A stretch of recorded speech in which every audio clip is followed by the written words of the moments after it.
This conference will now be recorded. Okay, so now we're recording this conference. The date that was the final date for HCBS after two postponements was March 17th, 2023. Um, California, for the most part, met its requirements for reviewing everyone's documentation by that date. The federal government has told California that it wants a on-site person-to-person, eyeball-to-eyeball visit with every provider, and so they gave California a one-year extension. Uh, but that extension is now pretty much coming to an end in March of this year. So the regional centers are now going out and doing assessments on each facility to make sure you're in compliance. As such, Kern Regional Center asked me to make a change in today's presentation. What went out on the blasts and in the newsletter said that this was going to be on health and safety, but we've changed it to basically person-centered planning today, the IPP, and how that should be done, because that is the cornerstone of all of what HCBS is about, is that everything is done based off of the needs, wants of the client and their circle of support and those people that are involved with that particular individual. So we're going to shift gears a little bit today, do person-centered thinking, IPP. First slide I'd like to share with you is on continuing education credit. Um, you must attend the entire webinar to get credit today. So you have to be on the whole. We should go a little right around an hour and a half. Um, you must identify yourself at the beginning of the presentation on the screen or in the chat. So if you're on right now, make sure your name is there on the screen. And if you're phoning in, make sure you put in the chat your name. If there's more than one person from your organization that's on this call, make sure that everyone is identified if everyone wants credit. So if more than one person is sitting here watching this webinar, please make sure you identify everyone. Uh, an email must be sent to Irene. Irene's on this webinar this morning, telling her at least three areas of what you learned today so that we know that you were on the conference for the whole presentation, and she can be reached at the address that's on the screen there. Um, and finally, credit must be submitted within 30 days to get the full credit. Let me see here. Let me go to slideshow.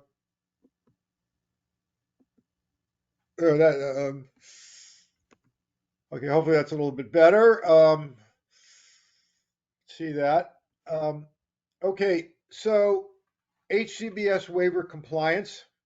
Uh, by December 31st, 2024, DDS must submit all uh, home and community-based waiver compliance information to the feds, the Center for Medicaid and Medicare and Medicaid Services, CMS. Um, Kern Regional Center, along with all the other regional centers, were told that they had to have 25% of their in-person visits by basically by tomorrow. Whoops, it says 2009. It should be zero there. But by tomorrow, they're supposed to have 25% of all their visits completed. 50% by April 30th, 2024. 75% by June, and 100% by August. And DDS has directed KRC or the authority to issue corrective action plans and sanctions for noncompliance. So we've gone over this before, but basically they come out, they look at your facility. If everything's okay, they give you that a boy, that a girl, you're good to go. If there are challenges, it may be able to be completed by a fix-it ticket, basically just take care of this. If it's more involved, they'll give you a corrective action plan. That corrective action plan has to be completed within 30 days. If the corrective action plan isn't completed within 30 days, then they ratchet it up to where at some point they will go out and tell your clients about the possibility of moving to another facility, putting you on non-referral. If you continue to not be in compliance, then it moves up to a situation where you only are paid 50 cents on a dollar for the work that you do in your program. And the reason being is that 50% of the cost of the services is paid for by the state of California, 50% is paid for by the federal government for any client in your facility who is on the waiver program. And most clients are on the waiver program. And then finally, if you continue to be out of compliance, they can de-vendor and basically close the ability for you to work with the regional center. So it's important that you get this into compliance. Has anyone willing to share an experience that they have had with an evaluation that has occurred up to this point? Has anybody been evaluated and would like to share their experience? Just unmute your mic and share your experience.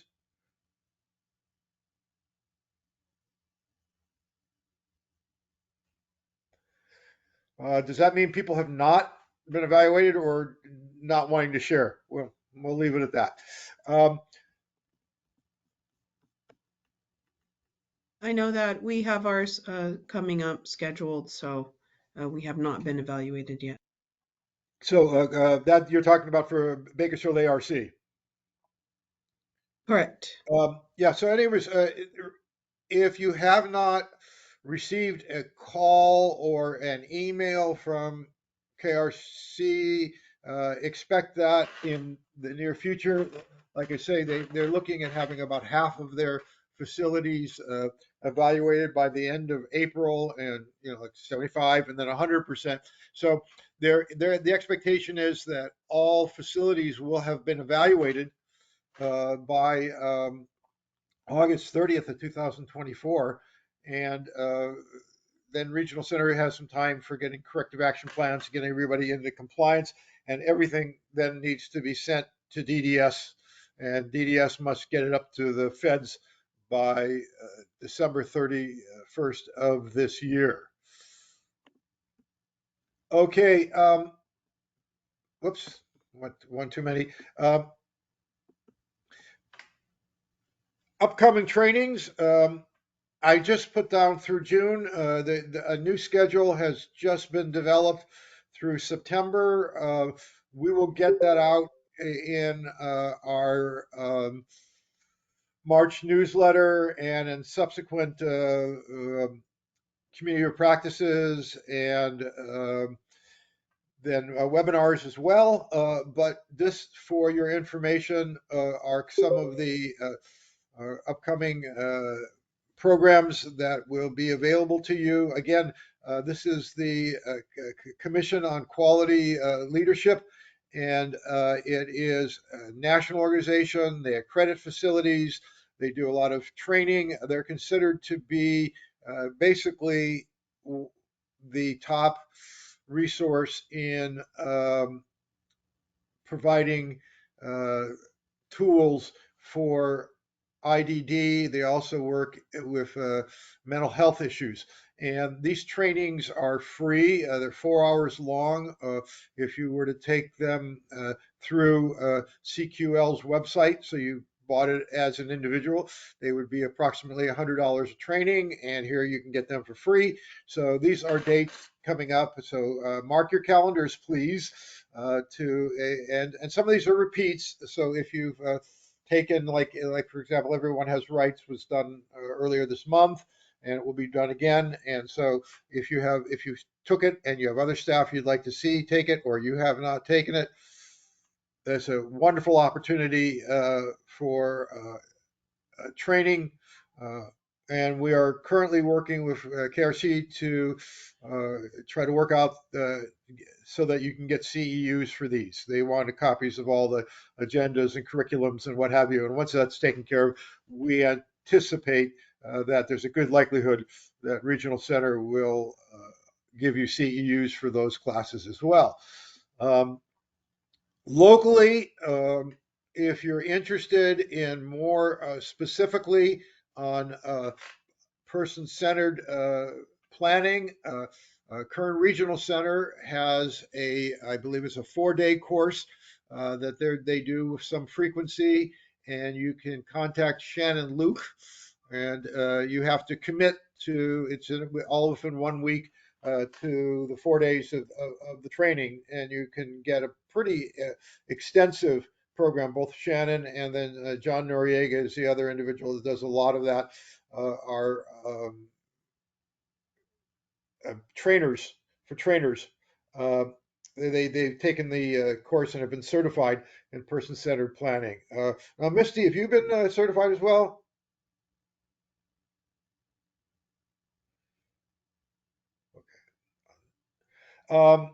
Okay, and then CQL, the people we were just mentioning, have a person-centered thinking class. It's a much briefer class.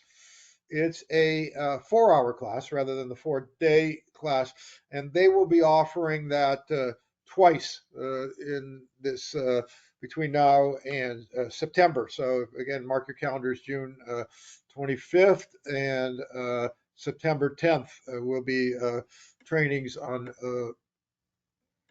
person-centered thinking. Person-centered planning requirements. Many of you are familiar with the Lanterman Act. The Lanterman Act is the section of the Welfare and Institutions Code that is specific to developmental services. For those of you who are sort of interested in reading laws and regulations, you can find it in the Welfare and Institutions Code, starting at 4400, going through about 4700 in the Welfare and Institutions Code. And in 1992, in one of the amendments that was done to the Lanterman Act, one of the changes that they made, they put in a requirement for a person-centered individual program plan, so that program plans need to be written for the individual based on the individual's hopes and dreams, what's important to, what's important for. And so that's been in the law since 1992 in California. Now, the home and community-based waiver requirements, which I mentioned earlier, went into effect in 2014, is based on all individual planning being person-centered. So one of the foundations of the home and community-based waiver, we've talked about the 10 rules and what you need to make sure you adhere to, but or including that everything is done based on the person's wishes. So person-centered planning is central to all of the work that we do with individuals in our facilities, be it residential, be it day, be it employment, or any other HCBS waiver required service. Um, okay, the focus of person-centered planning, I'm using the abbreviation PCP. That's not a street drug. It's the abbreviation for person-centered planning. Focuses on the individual's interests, capacities, and dreams. So we want to know what the person wants, where they would like their life to go. And we're going to talk some more in depth about ways to get there and what we should be doing in terms of the meetings that we have with Regional Center, in the development of our individual service plans that we write, in the day-to-day work that we do with individuals on meeting goals and direction that we want to meet. This method is different from traditional system-driven plans and emphasizes the person's unique needs and aspirations. Okay, so years ago, when someone went to visit a day program, for example, the day program would say, okay, you get here, the bus brings you here sometimes between 8 and 8:30. Programming starts at 8:30. From 8:30 to 9:30, we do self-care. We do toothbrushing, face washing, hand washing, those sort of skills that are necessary for your self-care. From 9:30 to 10:30, we do artwork. From 11:30 to 12, we have lunch. So it was a very structured program, and everybody who came in to that program got that program.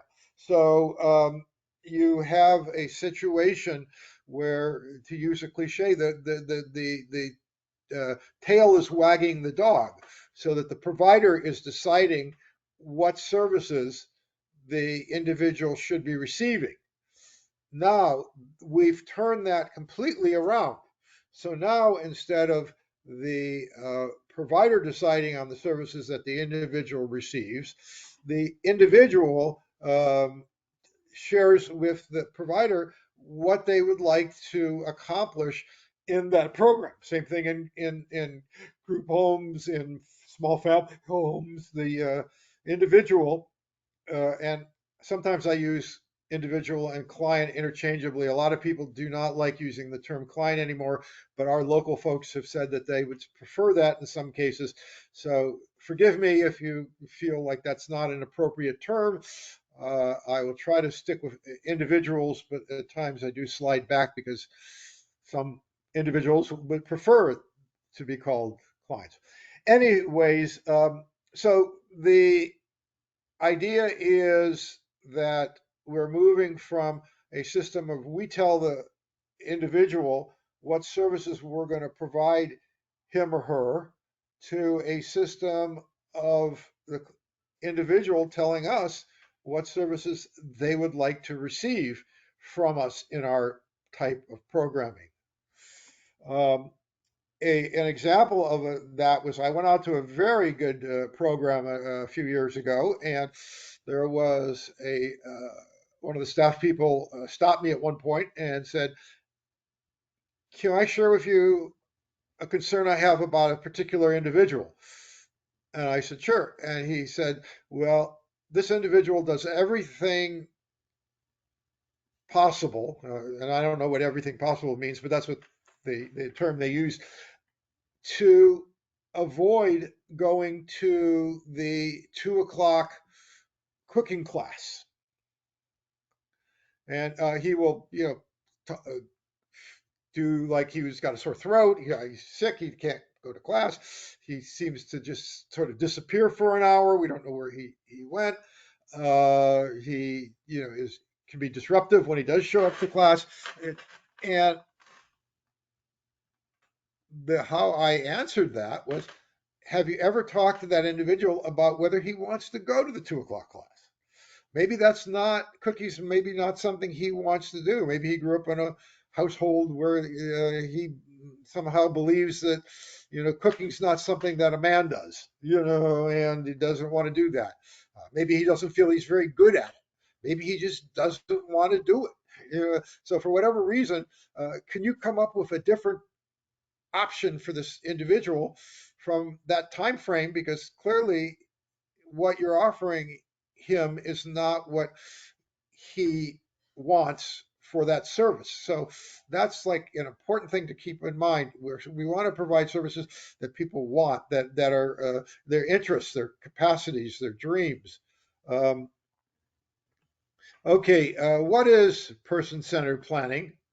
It's a process that can be used with people of all ages, ability, backgrounds. It works for individuals with IDD. Okay, so individuals with intellectual and developmental disabilities. Interesting enough, person-centered planning is now becoming the mainstay for almost all social services. So if you go to Kern County Behavioral Health, and for someone who has mental health challenges, what you'll find is that they're using a person-centered planning approach. Senior services are using a person-centered planning approach. There is a national organization now that's just dedicated to person-centered planning, and they look at all of the different disciplines that provide services and are looking at how that particular discipline can use person-centered planning. Uh, Years ago, when I was a graduate student in social work, the very first week I went to class, they said, uh, okay, one of the basic principles is start with where the person's at. Okay, start with where the person's at, which means that when we start working with somebody, we want to find out where they're at, what they want, what they need, what their hopes are, what they would like to see, and find out why they're coming to us. What are the needs? And so that's what we really want to do with a person-centered planning is to look at what the individual would like. Unlike other planning approaches, PCP focuses on the individual's interests, strengths, and what they do well. It shifts away from solely addressing needs and limitations. Now, when I started out in this field back in 1977, the regional center was using something called problem-oriented record. We called it POR, because everything has an abbreviation in this system. So we would do, and what we would do is we would write down what the individual's problem was and then how we were going to try to address it. So individual needs a place to live, can't live independently, can't live with family. Okay, and then what the plan was, have the person live in a group home, for example. A person doesn't have anything to do during the day. Answer, put them in a day program. So that focus was solely on addressing needs and limitations of the person. Now we want to look at, okay, what are their interests? What are their strengths? What do they do well? So it's a much more positive approach. It's not focused on what is the problem, but what is it that where they want to go? What makes this person happy? What excites them? What motivates them? So we want to try to do things that are going to create greater independence through working towards someone's strengths. Over and over again, I read in a lot of areas that people respond much better to positive things than they do when they're addressing negative things. I remember sitting in individual plans that were being done for persons, and they would talk about the individual as if he or she wasn't even there. So and oftentimes in the third person, Mary doesn't brush her teeth very well. And so at times we need to go in there and prompt her or do hands-on hand assistance and do that. And so, talking about the person as if they're not even there. And that it was especially frustrating when people were talking about, personal hygiene. And, they would say, for example, John doesn't do a good job of, completing cleaning when he uses the toilet. And again, if that was you or I, and people were talking about us and not even addressing us and not asking us what some of the issues are and how we would like to, or what we would like to do about that, I would feel very angry and intimidated and feel like I wasn't in any way part of the process. So we want to get away from that. The process involves creating a vision for the future and identifying steps to work towards that vision. It's not about fitting into a system. It's about creating a plan that truly reflects the person. So again, as I mentioned earlier, it's not about from 8 to 9 we do this, from 10 to 11 we do this, or it's not about the group home when people come home from 4 to 5. That's downtime. From 5 to 6 is dinner. From 7 to 9 is television or free time, and then it's bedtime. You ought to talk with your individuals to find out what they would like to do during the time they're involved with your program, and try to develop that program to fit their plan, how it's written. The plan, often called a circle of support, that's the planning group. So that can include those who know the person best and are committed to exploring possibilities together. Now, in many cases, that can include family members if the person's living at home, or the client wants their family there. Again, the circle of support is the individual's circle of support. So they get to choose who is in that circle. Now, if it's your facility is sitting down with the regional center, and maybe their person's day activities or vocational service, usually all of those people are in the meeting. But other folks can be in the meeting as well. Like I say, family, if the person has a close friend they would like to be involved, if they're making community contacts and they want somebody from the community in that meeting, it's their meeting. They can decide who they want at their meeting. The other thing that rarely occurs, but according to what the rules are, the individual can decide where he or she wants that meeting. So normally, what happens is the service coordinator, in many cases, calls up your facility, calls up the day service that the client's receiving, the vocational service the client's receiving, and says, "We need to meet. How about next Tuesday at 2 o'clock at your organization or at your home?" And then so it's done between you and the KRC worker, the service coordinator, and the client isn't really asked where would they like to have the meeting. Maybe they would like to have it at the library, over coffee at Starbucks. It's really their meeting. They, if they so choose to do it somewhere other than the traditional, kitchen table in your group home, that's their choice. So you need to take that into consideration when planning meetings. Common everyday language is used instead of technical jargon, including a language that is understood. And in that case, if the person doesn't use English as their primary language, so if they're using another language, the most common other language here in Kern County is Spanish. Also, if they use sign or language, or other alternative communication, to use a picture board, something else, we want to make sure that we're using language that the person understands. There's a lot of technical jargon that we use in this field, and a lot of alphabet soup. So, IPP, that's PCP, that's,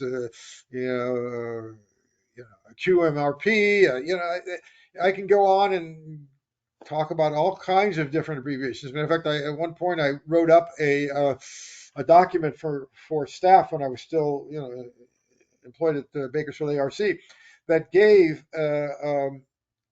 the abbreviation and what it meant, because so we talk a lot in language that's not really understandable to the common individual, or to the families, or to the individual that we're serving. So let's try to, I don't want to say dumb it down, because that's not the right terminology, but present it in a way that the person understands it, that's respectful, and that uses the languages that they clearly understand.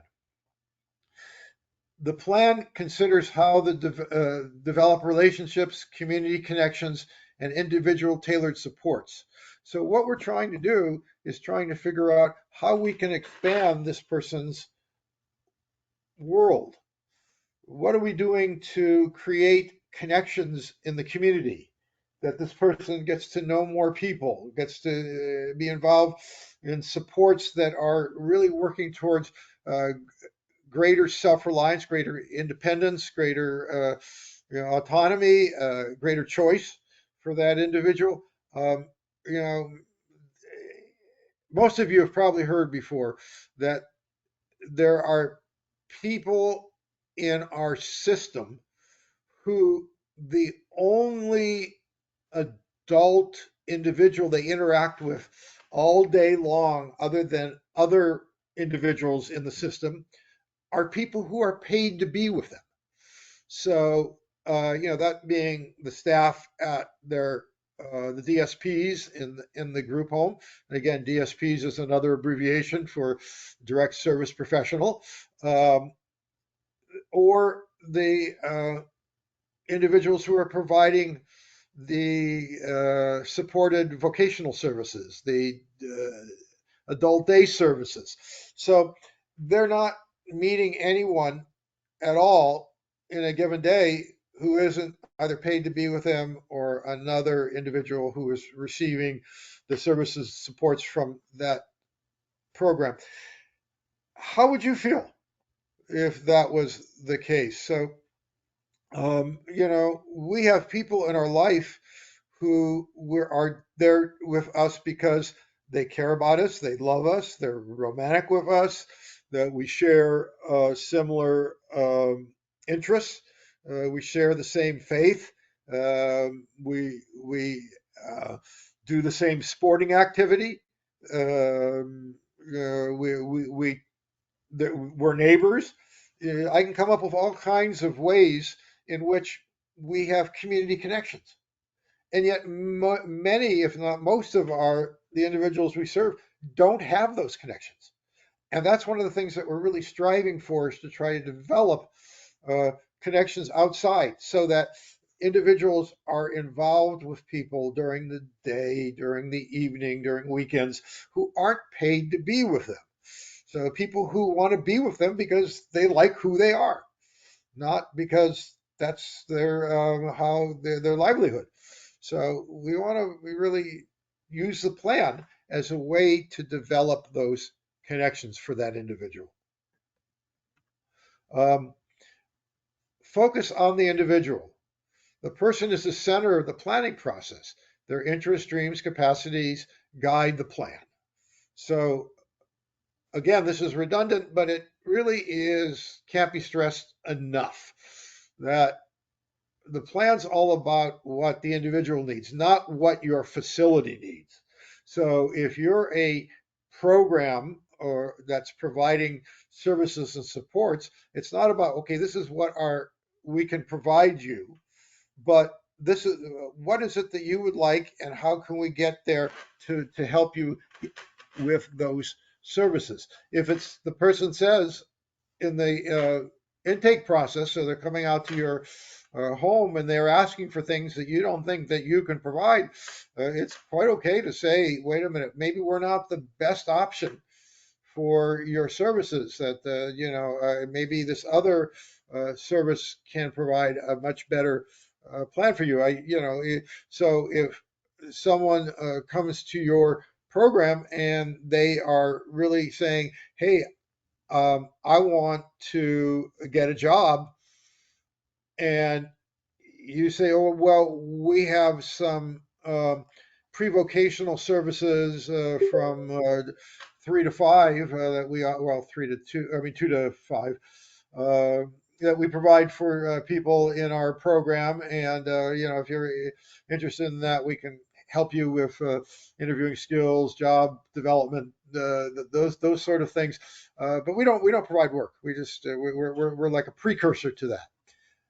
That may not be the best choice for that individual. Maybe he's the individual saying, no, I would like to go to work now. I want to get a job. I want to, I don't mind if I get some, I have to have supports on that job. So like a job coach or someone to assist me, but I would like to go from where I am now to over here to employment. And I don't want to go through that intermediate step of what you as a provider can provide me. Same thing with a home. If a home says that these are certain rules that we have, and that's one of the issues that I've heard hear from providers is they're saying, wait a minute, we don't feel like we can have house rules anymore with HCBS, and that is not true. You can still have house rules, but you need to have documentation that everyone in the facility is in agreement to adhere to those rules, and those rules are consistent with HCBS requirements. So you can still have those rules, but when you share that with the individual, and that individual says, "Well, no, I really don't want that." That seems like to me like it's more about your keeping your home running than it is about what my needs are. Maybe again, it may not be the right fit because your focus is on, okay, so you're sharing with me that you would like to learn how to use resources that are available in the community more, and the way to do that is for transportation, and I know you as a provider aren't going to be able to transport me all the time, so maybe I can use the Get a Lift, the Get system itself, or that new Get a Ride that you can get from point A to point B on a little mini bus that gets you directly. So I'd like that to be my plan. So are you willing to work with me towards getting me to and from point A to B so I can go to do things more independently? And if Brad says, well, no, I'm a little leery of that because I don't think you're quite ready for doing things that independently yet. Again, that may not be the right service. Or if you say, well, look, these are the direct, this is how we can work towards that. And this is how we can work together to get you to that point. And that would be your plan here if you came into our program. And the individual might say, yeah, that's great. Let's go for it. Inclusion, everyone has a contribution to make. We want the individuals we serve to be part of the process, to help make contributions towards what's going on. So that can be as simple as, okay, I'm putting together the menu for this month because licensing still requires us to have a menu for our facility. What is it that you guys like? So in terms of dinners, is there some preference that you have? And maybe you have a client who is of an Indian background. There's a large Sikh and Hindu population here locally, and there are certain diets that they particularly, are sort of native to that ethnic group. And maybe a person would say, well, I would like to have a curry dinner one night this week. And they talk to the other clients. Hey, sure, we'll go for it. So then you add something to the wishes of that individual into your meal planning. So it can be very simple. Okay, we're planning activities that we can maybe do uh, as a group rather than, yeah, we want to do individual things, but we also want to do some group activities because we're a small facility. We only have 3 clients living here, so we think we can go out as a group. Where would you guys like to go? What would you like to do? Not. Oh well, today I'm taking everybody out to Calm because I think you guys would like the zoo, but you didn't ask anybody if they really like the zoo. Realistic goals. The plan looks beyond the present, envisioning what life would be like in the future. It acknowledges that some goals may take years to achieve. And, I've heard some individuals, especially people who have sort of poo-pooed person-centered planning a little bit, say, oh, yeah. So the client says, I want to be an astronaut.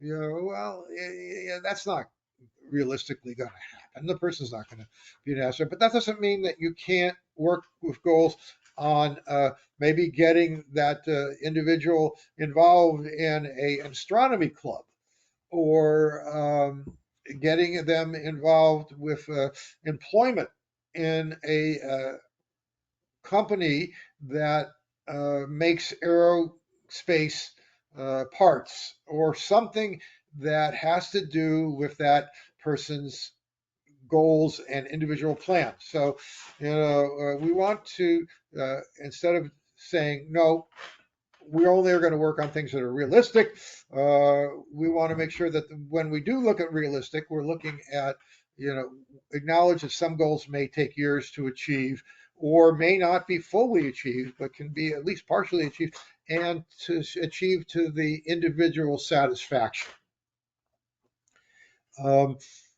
Person-centered planning is also about choice and decision making. The person makes decisions about their life. They choose who participates in their plan. Again, they decide who comes to their meeting, and they get to choose. We sometimes talk about individuals who have certain behavioral challenges, the tantruming, oppositional, yelling, swearing, hitting, other things. And one of the things that I've always sort of thought is that there are two types of behavior. There's the behavior of wanting to get something, and there's the behavior of wanting to get away from something. And if you take the class that CQL offers on Know Your Rights, or client rights, they have some really good statistical information that they've looked at over the years on how, when clients are more involved in decision making and choice, some of the behavioral challenges decrease markedly. So you'll see a major decrease in some of the challenges that you as a program are addressing with this individual, the more they're involved in the choices that go on for their life. Again, there are certain times, because we're involved with health and safety, that we have to be mindful of those choices. So, for example, if a client or an individual comes home using the Get Bus, and they've got a gentleman in tow with them, and they said, "Oh, this is my new boyfriend. I just met him on the bus right now, and we want to go to my room and hang out for a while," may or may not be appropriate. Especially, we don't do behavior like that normally, meeting somebody for the first time and immediately being involved like that. So sometimes it's a matter of talking to the individual about their choices and about the decision making, and making sure that they fully understand the consequences, the importance of making appropriate decisions. But we make bad decisions sometimes, and the individuals we serve can make bad decisions too.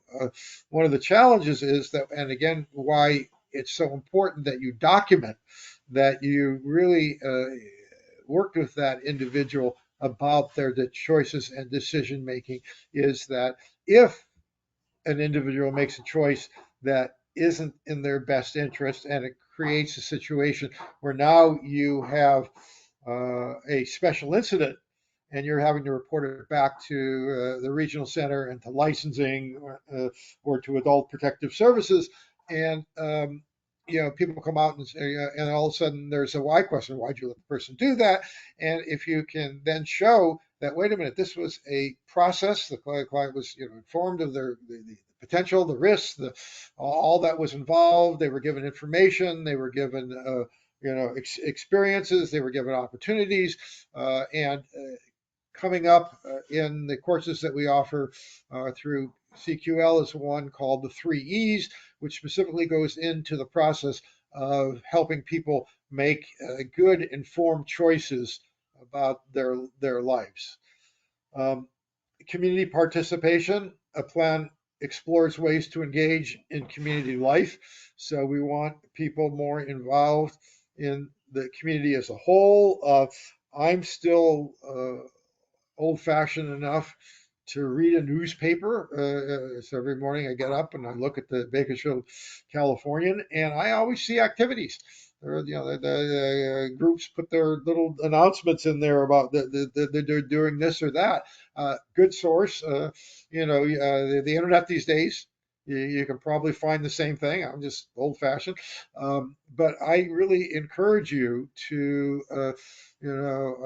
find a source that gives a lot of information about what's involved or what's available in the community. Ask people too. What do you like? Where would you like to go? Do you have a faith? And if you do, would you like to participate? And how can we help you to get involved with that church or synagogue or mosque or temple? And work with the individual in their plan on sort of delineating some of the community that is of interest to them. Any questions so far, or anything that anybody would like to share about this process? I've been talking a lot, and I'd like to hear some input from any of you all. So if you'd like, just turn on your mic and speak up.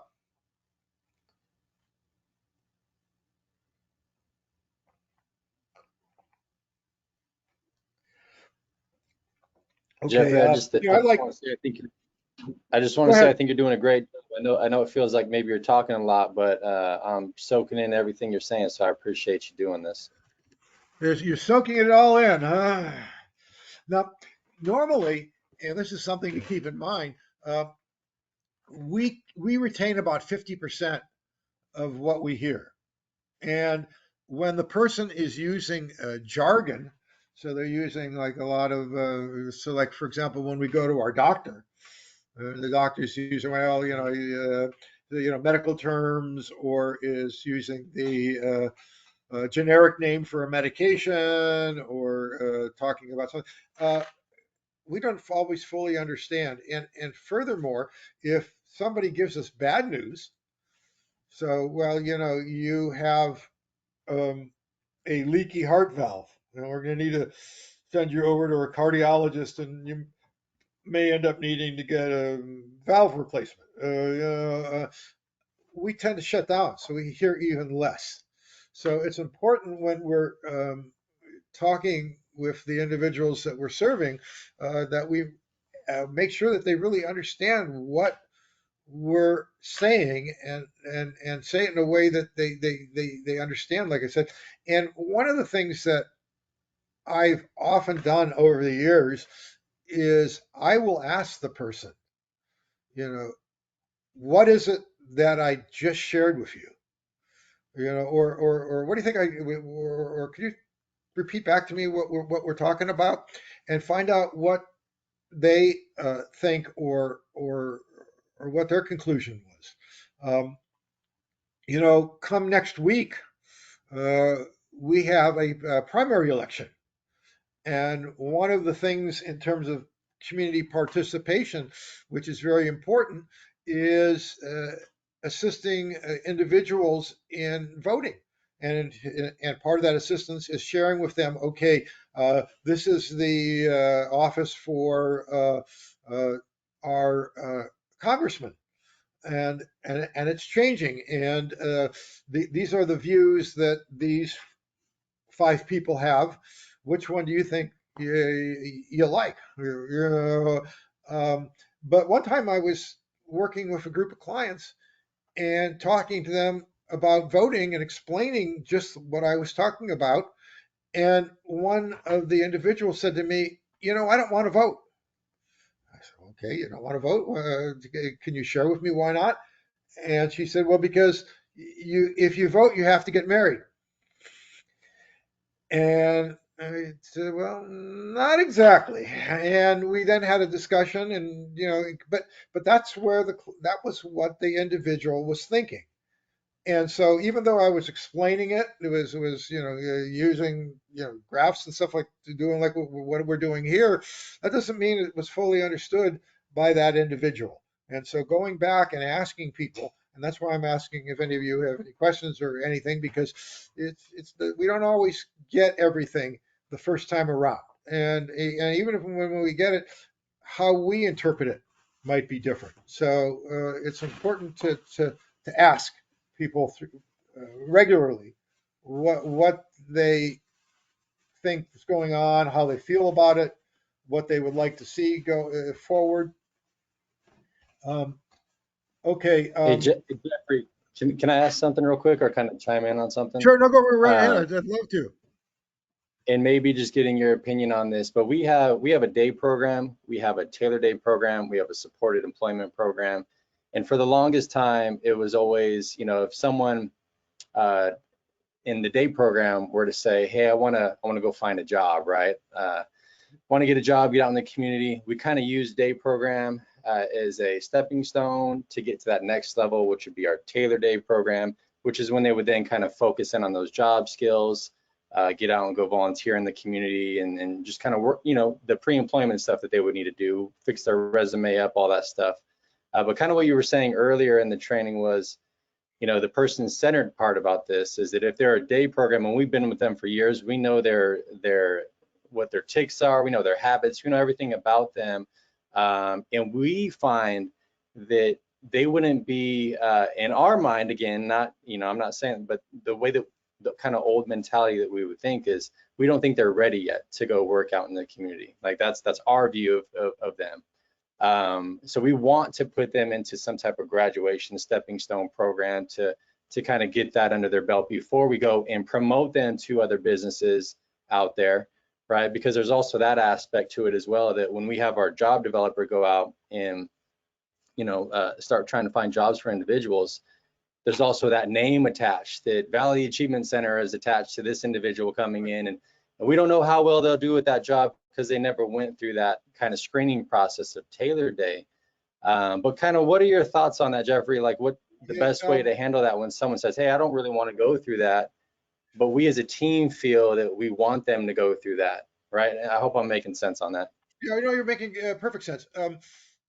Years ago, there was a gentleman, I don't even know if he's still alive or not, that was out of University of Wisconsin and then subsequently went to Florida, but by the name of Lou Brown. And Lou Brown used to say that anytime you saw the word pre in front of something, so pre-vocational, pre-independent living, pre-whatever, that meant never. So, and his thinking behind that was, if you look at the reason people leave, say, for example, a day program, you have to go to number 4, the 4th reason down, to get to moves to a higher level of skills, employment, some community volunteering, doing something other than that. First would be retirement, second would be death, third would be moving, and fourth would get to going to a higher level of programming. So there are some advocates out there who say that someone needs to go through a series of steps before they can get to someplace means that we as a system have failed rather than the client, because you're right, you don't want to make an inappropriate placement. So if you put somebody into a setting that won't work for them, then it does create bad will with the employer, with your program, with the individual feels like a failure. Don't want to do that.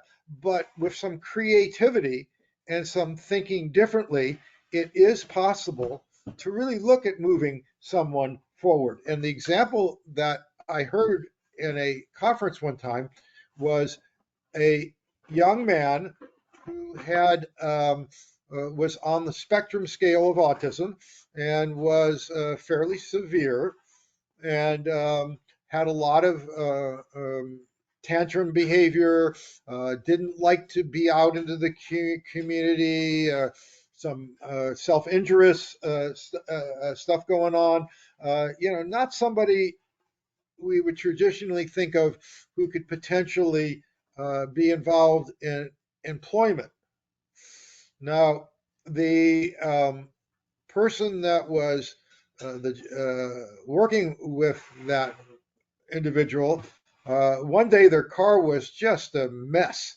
And they stopped at a car wash. And it turned out that the car wash they stopped at was really a hand done car wash for really high end cars, Ferraris, Maseratis, Lamborghinis. This was in downtown San Francisco where all the tech people are.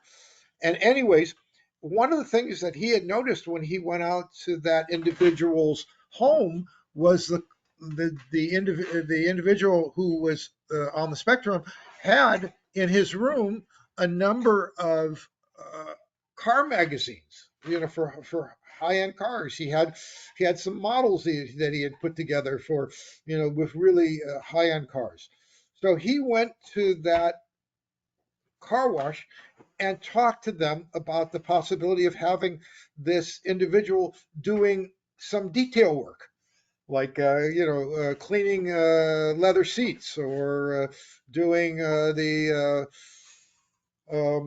rims on the tires, or something, just doing cleaning with that. And they said, well, we can give him a try. And sure enough, because now the client was doing something that was really something he really enjoyed. He had always loved, to look at and read about high-end cars, and they just found the right niche for that individual. So that takes a lot of work and a lot of creativity. And I would like to say that oh yeah, we can do that. It's much harder and takes a lot more thinking and process. And this really goes to this next step in person-centered planning. One of the things that oftentimes doesn't get done in the development of the person-centered planning is develop a personal history, sharing past events in the person's life, backgrounds, critical events, relationships.